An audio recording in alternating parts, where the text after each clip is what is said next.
اللہ رب العالمین والصلاۃ والسلام علی خاتم النبیین اللہم صلی علی محمد وعلی آل محمد کما صلیت علی ابراہیم وعلی آل ابراہیم انک حمید مجید اللہم بارک علی محمد وعلی آل محمد کما بارکت علی ابراہیم وعلی آل ابراہیم انک حمید مجید رب اشرح لی صدری ویسر لی امری واحلل عقدۃ من لسانی یفقہوا قولی۔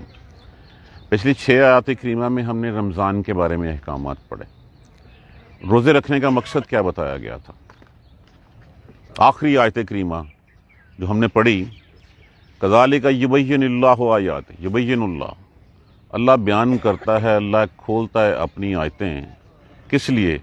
لعلہم تتقون، تاکہ تم پرہیزگار بن جاؤ۔ وہ جو ریفریشر کورس کروایا گیا رمضان کا پورے 30 دن، کیا وہ صرف ایک چند رسومات پوری کرنے کے لیے کروایا گیا؟ وہ تو تھا کہ تم متقی بن جاؤ، تم پرہیزگار بن جاؤ، تم اللہ سے ڈر جاؤ۔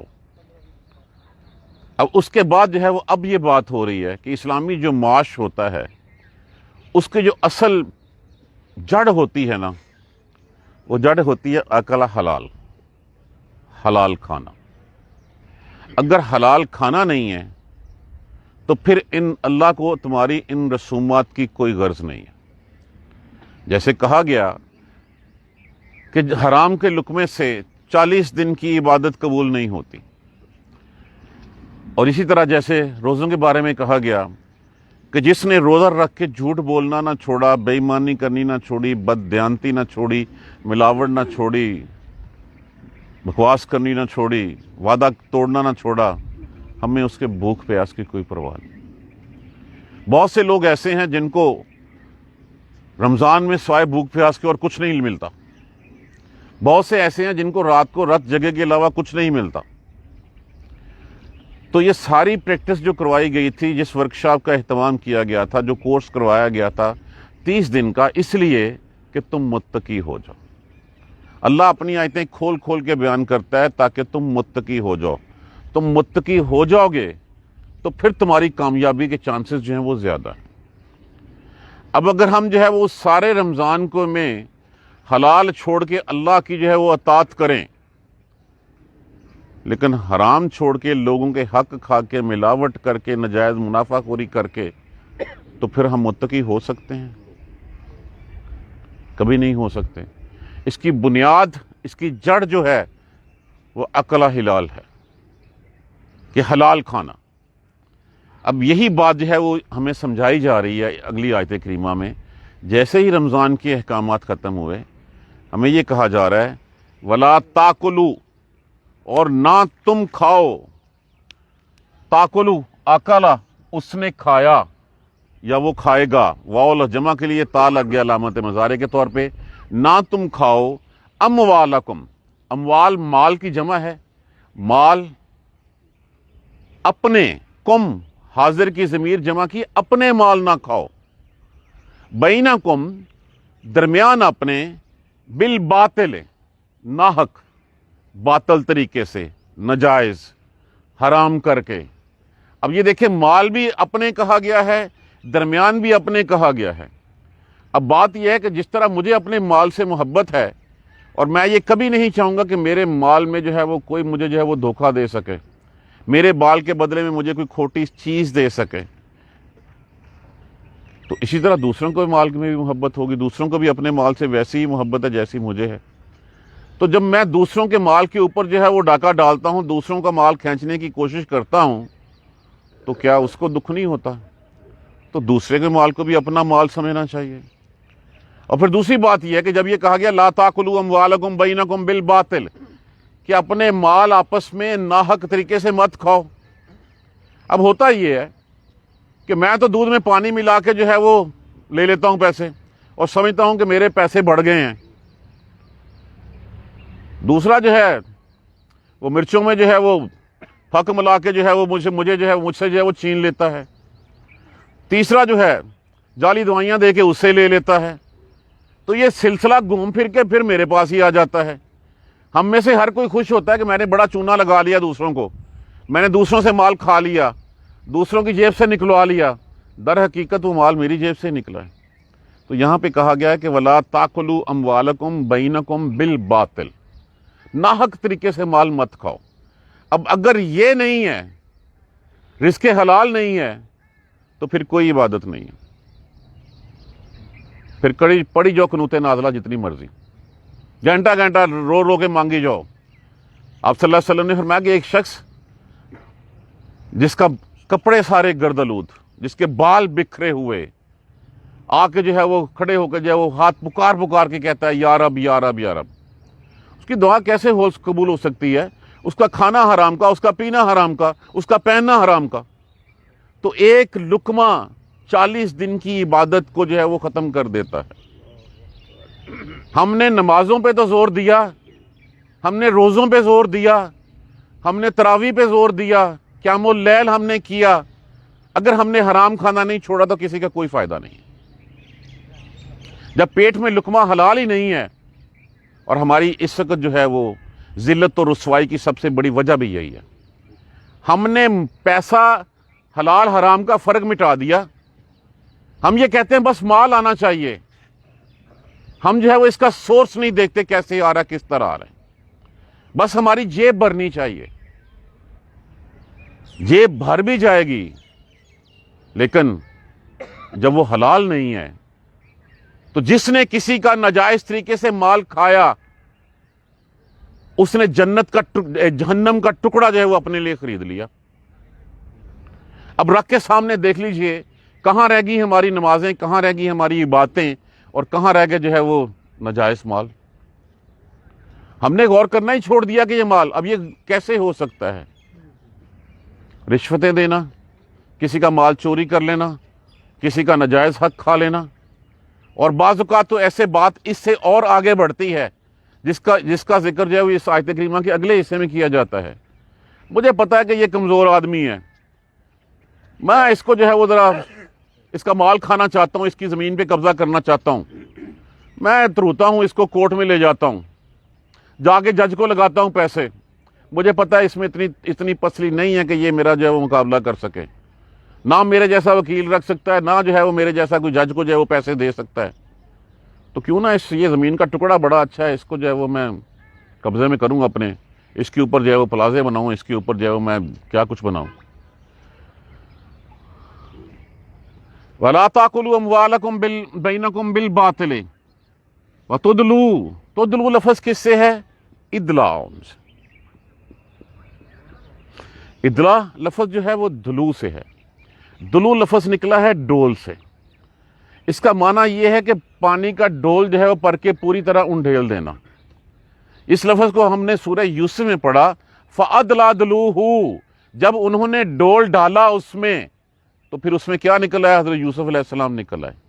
تو یہ ذہن میں اس کا معنی یہ ہے، پھر آہستہ آہستہ یہ کسی کو فائدہ پہنچانے کے لیے معنوں میں جو ہے وہ استعمال ہونے لگا۔ اور یہاں پہ چونکہ اس کا عطف اسی فعل نہیں کے اوپر ہی ہے، تو یہاں پہ نہ اٹ سیلف ہے لا، اور نہ تدلو، اور نہ پہنچاؤ بہا ان کو، کن کو؟ ان مالوں کو، الی الحکام، حاکموں تک، قاضیوں تک، بڑے افسروں تک۔ کس لیے؟ لِتَأْكُلُوا فَرِيقًا، تاکہ تم کھا سکو ایک گروہ کا مال، کھا سکو ایک گروہ، من اموال الناس، لوگوں کے مال میں سے، بالاسم، کہ ایک تو تم خود جو ہے وہ حرام مت کھاؤ، اور دوسرا اس مال کو جو ہے وہ حاکموں قاضیوں تک مت پہنچاؤ، تاکہ اس کی مدد سے تم لوگوں کا مال ناحق گناہ کے ساتھ کھا سکو۔ اب اس سے مراد کیا ہوا؟ سیدھی سیدھی بات کہ رشوتیں مت دو، رشتیں دے کے کسی کا مال جو ہے وہ مت ہڑپ کرنے کی کوشش کرو۔ قانون کی کتابوں میں بظاہر تم مقدمہ جیت کے جو ہے وہ اس زمین کے حقدار ہو جاؤ گے، اس کا زمین کا ہر چیز جو ہے وہ تمہارے لیے حرام ہوگی، اور روز محشر تمہارے سر کے اوپر جو ہے وہ لاد دی جائے گی۔ یہ تم نے کیس جیت کے جو ہے وہ زمین کا ٹکڑا نہیں جیتا، تم نے اپنے لیے دوزخ کا ایک حصہ خریدا ہے۔ اب اس پیغام کو اپنے دلوں میں بٹھا کے اپنی نمازوں کو اور اپنی عبادتوں کو، خود ہم جج ہیں کہ ہم کہاں کھڑے ہوئے ہیں، اور مت پہنچاؤ اس کو الی الحکام تک، باتوں تک۔ اب صلی اللہ علیہ وسلم نے فرمایا اب یہ بھی ہو سکتا ہے کہ مال کی بجائے جو ہے وہ کوئی اچھا وکیل کر لیتا ہے، وہ چرب زبان اتنا ہے کہ وہ کیس جیت آتا ہے۔ آپ صلی اللہ علیہ وسلم نے ارشاد فرمایا کہ میرے پاس اگر دو لوگ کوئی مقدمہ لے کے آتے ہیں تو ہو سکتا ہے کہ ان میں سے ایک چرب زبان زیادہ ہو، اور میں اس کے کہنے کے اوپر اس کی باتوں پہ، کیونکہ اس نے، آپ صلی اللہ علیہ وسلم نے تو ایویڈنسز پہ فیصلہ کرنا ہے، گواہیوں پہ فیصلہ کرنا ہے، اور آپ صلی اللہ علیہ وسلم فیصلہ کر دیں کسی کے حق میں، اس کو تو پتا ہے نا کہ میں نے یہ غلط کروایا ہے، تو اس میں قاضی کا قصور نہیں ہے، اس کو خود پتا ہے کہ وانتم تعلمون، تم خود جانتے ہو کہ یہ حرام ہے، تو دنیا میں تو کیس جیت لیا، لیکن آخرت کے لیے تم ہار گئے۔ دنیا میں چاہے جو مرضی کرتے رہو، اس کے اوپر پلازے بنا لو، جائیدادیں بنا لو، جو مرضی کرتے رہو تم اس کو، لیکن حقیقتاً تمہیں پتا ہے کہ یہ حق نہیں تھا میرا، تو جو میرا حق نہیں ہے جان بوجھ کے کھانے کے لیے، میں نے اگر رشوتیں دی، میں نے اچھے وکیل کیے، میں نے جج کو پیسے دیے اور میں نے وہ کیس جیت لیا جو میرا حق نہیں ہے، وانتم تعلمون، تم جانتے ہو۔ اب یہ آیت کریمہ کا ایک حصہ تو اتنی بات ہماری زندگی کو بدلنے کے لیے کافی ہے۔ عقل حلال، کہ حلال کھانا، لیکن ہم اس چیز کو جو ہے وہ ماننے کے لیے تیار ہی نہیں ہیں۔ ہمیں رات کو چین سے نیند نہیں آتی جب دن میں کسی نہ کسی کے ساتھ جو ہے وہ ہم ناجائز کر نہیں لیتے، کوئی ملاوٹ نہیں کر لیتے، کوئی کم تول نہیں دیتے، کوئی گھٹیا مال جو ہے وہ اچھے مال کے پیسے لے کے گھٹیا نہیں دے دیتے۔ اور پھر ہمارے ہاں ایک اور رواج چل پڑا ہے، اگر آپ خود دیکھیں، مٹھائی کی دکان پہ جاتے ہیں، وہاں پہ قیمت لکھی ہے 1600 روپے کے جی، اور اس 1600 کے جی میں جو ڈبہ ہوتا ہے وہ ڈبہ ہوتا ہے 50 گرام کا یا 100 گرام کا، اور اس کی 1600 کے جی کی جو 100 گرام کی کاسٹ کتنی ہوگی؟ 160 روپے۔ اس ڈبے کی کاسٹ ہوتی ہے 20 روپے یا 25 روپے، لیکن آپ کو کس بھاؤ دیا جا رہا ہے؟ اسی بھاؤ۔ کیا یہ حلال ہے؟ کبھی سوچا ہم نے ان باتوں کے اوپر کہ بھاؤ تو میں، پیسے تو میں لے رہا ہوں اس سے مٹھائی کے، مٹھائی تو میں دے نہیں رہا، مٹھائی تو جو ہے وہ میں اس میں سے جو ہے وہ کم دے رہا ہوں، 50 گرام یا 100 گرام پیسے میں لے رہا ہوں اس کے، لیکن اس کے بدلے میں کیا دے رہا ہوں؟ وہ کاغذ کا یا لوہے کا ایک ڈبہ، وہ ڈبہ جس کی قیمت جو ہے وہ 20 روپے یا 25 روپے، لیکن لیے میں نے اس کے کتنے ہیں؟ 80 روپے یا 100 روپے یا 160 روپے۔ یہ اس طرح کی جدید شکلیں مارکیٹ میں ہمیں نظر آتی ہیں، اور لیکن ہم ان چیزوں کے اوپر غور کرنے کو تیار ہی نہیں۔ وَلَا تَأْكُلُوا أَمْوَالَكُمْ، اور نہ کھاؤ تم مال اپنے درمیان، بالباطل، ناحق طریقے سے، حرام کر کے، اس کو ناجائز کر کے، وَتُدْلُوا، یہ ہے لا تدلو ہے، اسی کے ساتھ ہے، اور نہ تم پہنچاؤ ان کو الی الحکام، حکام کی طرف، لتاکلوا، تاکہ تم کھاؤ، فریقاً من اموال، میں سے، لوگوں کے مالوں میں سے کسی ایک گروہ کا مال کھاؤ، بالاسم، گناہ کے ساتھ، وانتم تعلمون، اور تمہیں پتہ ہے اس بات کا۔ اب اس کے بعد اگلی آیت کریمہ، اس کا ایک حصہ میں نے جو ہے وہ ابھی پکڑا ہے، ایک حصہ انشاءاللہ ہم کل پڑھیں گے۔ یسألونک، وہ لفظ کیا ہے؟ سألہ۔ سألہ کا معنی کیا ہوتا ہے؟ سوال کرنا، پوچھنا۔ یسألونک، وہ پوچھتے ہیں آپ سے، عن الاہلۃ، عن الاہلۃ، اہلہ لفظ کیا ہے؟ یہ جمع ہے ہلال کی۔ ہلال کس کو کہتے ہیں؟ ہم نارملی چاند کو کہتے ہیں ہلال۔ ایک تو یہ جمع ہے، اور ایک اس کے ساتھ الف لام نے اس کو خاص کیا ہے۔ ان لفظوں پہ غور کیجئے گا۔ اب جمع، عن الاہلۃ، لوگ پوچھتے ہیں آپ سے چاندوں کے بارے میں۔ کون سے چاندوں کے بارے میں؟ اگر ہم چاند کو دیکھیے، جب چاند پہلی کو نکلتا ہے تو ایک کھجور کی شاخ کی طرح کا ہوتا ہے، اس کے بعد یہ بڑھتا ہے، یہ بڑھتا ہے، یہ بڑھتا ہے، 7 تاریخ کو کیا ہو جاتا ہے؟ آدھا چاند۔ اس کو ہلال کہتے ہیں۔ اس کے بعد اسی طرح جب 23-24 کے بعد گھٹنا شروع ہوتا ہے، اس کو ہلال کہتے ہیں۔ جب 14 تاریخ کو یہ پورا ہو جاتا ہے، پھر ہم اس کو بدر کہتے ہیں۔ ان باقی تاریخوں میں جو چاند کی حالت ہوتی ہے، اس کو قمر کہا جاتا ہے۔ اب چاند کے بارے میں کیوں پوچھتے ہیں؟ کیونکہ چاند جو ہے وہ اپنی حالت بدلتا رہتا ہے، وہ حالت ایک میں نہیں رہتا۔ آپ دیکھیں کہ چاند کبھی کس شیپ میں نکلتا ہے اور پورا مہینہ اسے جو ہے وہ ڈیفرنٹ شیپس میں آتے آتے اینڈ پہ جو ہے وہ پھر غروب ہو جاتا ہے. جبکہ سورج کو اگر آپ دیکھیں گے، سورج ایک گول نکلا، روز ایسے ہی نکلتا ہے، پورا دن ایسے ہی رہتا ہے اور ایسے ہی غروب ہو جاتا ہے. میں اگر ایک سوال کروں آپ سے، ہمارے پاس تکوین کے دو طریقے ہیں نا، تکوین کے، ایک شمسی ہے ایک قمری ہے. میں کہوں سورج کو دیکھ کے بتائیں مجھے آج کتنی تاریخ ہے، آپ مجھے بتا سکتے ہیں؟ میں کہوں چاند کو دیکھ کے بتائیں کتنی تاریخ ہے، آپ مجھے بتا سکتے ہیں؟ آپ بتائیں گے. لوگ آپ سے ان چاندوں کے بارے میں پوچھتے ہیں، اور پھر جب یہاں پہ الف لام لا کے اس کو خاص کیا گیا، اس کا مطلب خاص چاندوں کے بارے میں. اس سے مراد وہ حرمت والے مہینے بھی لیے جا سکتے ہیں. پوچھتے ہیں آپ سے چاند کے بارے میں، کہہ دیجئے ہیا، یہ ہے مواقیتو. مواقیتو لفظ کس سے ہے؟ میقات سے. میقات کیا ہوتا ہے؟ ایک اس میں آلہ جو جانچتا ہے. آپ اس کو کہہ لیں کہ یہ کیلنڈر ہے، یہ جنتری ہے. کس کام کے لیے؟ ایک جانچنے کا آلہ ہے. للناس، لیے لوگوں کے.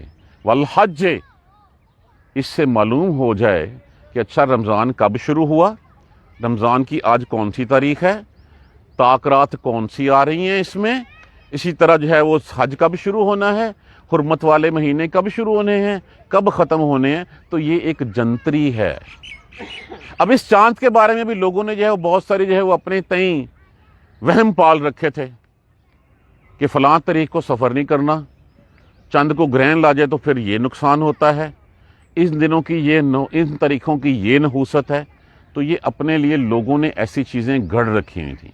تو جب وہ آپ سے سوال کرتے ہیں چاندوں کے بارے میں، تو چاندوں کا نکلنا آنا جانا تمہارے لیے ایک کیلنڈر ہے، ایک جنتری ہے، جس کو دیکھ کے تم جان سکتے ہو کہ آج رمضان کی کتنی تاریخ ہو گئی. یہ جو 10 ذی الحج کو ہم نے حج کرنا ہے، یہ کیلنڈر تو یا یہ کیلکولیٹر، یہ جو گھڑیاں چھڑیاں، یہ تو آج کی بات ہے. تو اس وقت چاند دیکھ کے یہ سارے فیصلے ہوتے تھے کہ اچھا جی 10 کب ہونی ہے. جب پہلی تاریخ کا چاند نکل آیا تو پہلی تاریخ کے چاند کی حالت اور تھی، 7 تاریخ کو چاند کی حالت اور تھی، 14 کو اور تھی، 21 کو اور تھی، اور درمیان میں ہر دن جو ہے بدلتا جا رہا تھا. تو ایک عام شخص بھی چاند کو دیکھ کے بتا سکتا تھا کہ اچھا آج کون سی تاریخ ہے. اسی تاریخ کے مطابق پھر جو ہے وہ فیصلے ہوتے تھے، حج کا فیصلہ ہوتا تھا، اسی کے مطابق جو ہے وہ رمضان کے دن جو ہے وہ گنے جاتے تھے.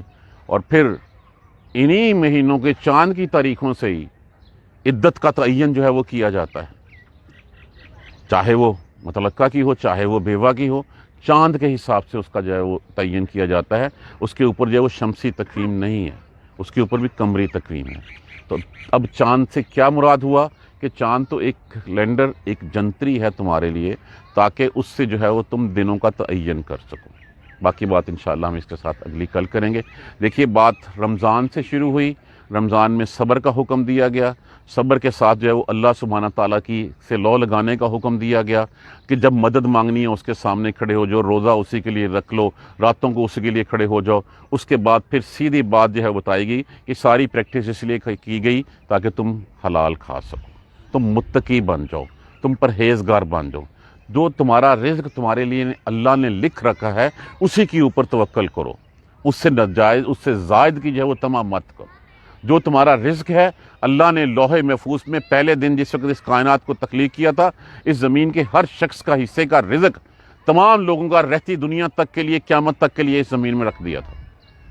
یہ وہی آگے جو ہے وہ ٹرانسفر ہوتا چلا جا رہا ہے، ایک سے دوسرے، دوسرے سے تیسرے، تیسرے سے چوتھے. کیا زمین بڑھ رہی ہے؟ زمین تو اتنی ہی ہے نا. اگر لاہور کا ایریا جو ہے وہ 50 کلومیٹر اسکوائر کلومیٹر ہے تو 50 اسکوائر کلومیٹر ہی رہنا ہے. جو ایک گھر ہے ایک کنال کا، وہ ایک کنال کا ہی رہنا ہے، اس نے بڑھ تو نہیں جانا. صرف یہ کہ اس کی اونرشپ، ہم کہتے ہیں نا کہ اس کا انتقال کرا لو، تو وہ ٹرانسفر ہوتی جاتی ہے. جس طرح انسان آتے ہیں دنیا سے چلے جاتے ہیں. تو اب متقی ہو جاؤ، پرہیزگار ہو جاؤ. متقی پرہیزگاری کیا ہے؟ عمر فاروق رضی اللہ تعالیٰ عنہ نے پوچھا حضرت ابو ہریرہ سے کہ مجھے بتاؤ کہ پرہیزگاری کیا ہے. فرمایا یا امیر المومنین، کبھی ایسے راستے سے گزرے ہیں جہاں پہ جھاڑیاں ہوں، خاردار جھاڑیاں ہوں، کانٹے لگے ہوئے ہوں؟ ہاں گزرا ہوں. کیسے گزرتے ہیں؟ اپنے کپڑے لپیٹ کے. فرمایا یہی جو ہے وہ پرہیزگاری ہے.